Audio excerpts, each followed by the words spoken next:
Hello everyone, this is John Cashin recording from my blog John Cashin's Musings. Today I will be discussing George Washington's farewell address from September 17th, 1796. In it, Washington gives his opinion and thoughts of the idea of having political parties, and also his warnings of how they could be used to subvert the political process. With all the fighting between the political parties, many people are defined by which party they belong and the issues that they stand for. Partisan attacks and polarization have become the norm, and the division in the nation is clearly growing to an alarming level. Whether you are liberal or conservative minded, it is the issues that divide us and sets us into one camp or the other. And in order to allow all citizens of the United States to have their voices heard, a big picture view is needed to find a direction that we want our country to move for the future. By only focusing on issues, it makes it easy for us to forget the most important fact that we are all American citizens,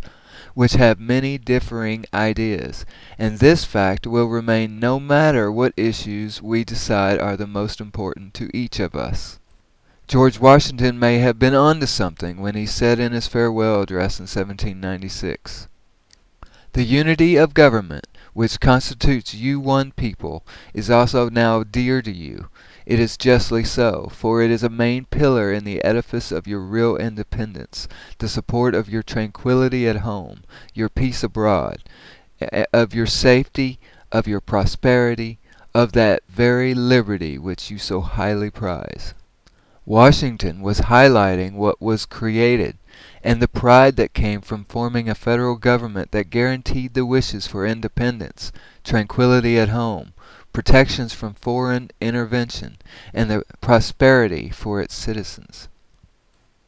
There are those that only seek to gain the power of one party over the other, no matter if they are liberal, conservative, independent, or libertarian, and they use the most volatile issues to create a constant division in the country, which helps gather votes to one party or the other.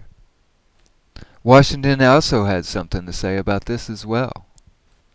But as it is easy to foresee that, from different causes and from different quarters, much pains will be taken, many artifices employed to weaken in your minds the conviction of this truth, and this is the point in your political fortress against which the batteries of internal and external enemies will be most constantly and actively, though often covertly and insidiously, directed.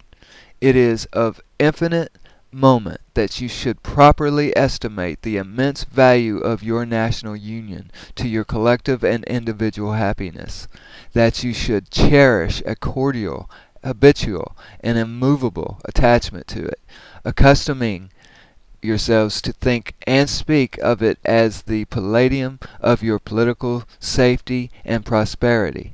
watching for its preservation with jealous anxiety, discountenancing whatever may suggest even a suspicion that it can in any event be abandoned, and indignantly frowning upon the first dawning of every attempt to alienate any portion of our country from the rest, or to enfeeble the sacred ties which now link together the various parts. He goes on to say, "Without looking forward to an extremity of this kind, which nevertheless ought not to be entirely out of sight, the common and continual mischiefs of the spirit of party are sufficient to make it the interest and duty of a wise people to discourage and restrain it. It serves always to distract the public councils and enfeeble the public administration. It agitates the community with ill-founded jealousies and false alarms, kindles the animosity of one part against another,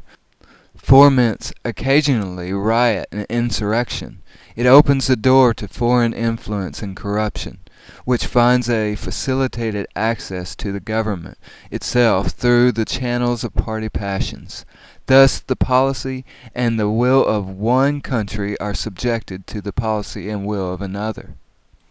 There are many issues that are dear to each of us, but our beliefs may not have the same force of reason to another group of citizens, and it is crucial to find a way to stand above those issues, to be able to reach all Americans for a peaceful compromise. The issues are being used to create a wedge in the electorate that some are exploiting to divide our nation for their own purposes, and this is one of the reasons that George Washington discouraged the idea of having parties. Whether one agrees with George Washington's view on having political parties or not, it is easy to see that some of his warnings have merit.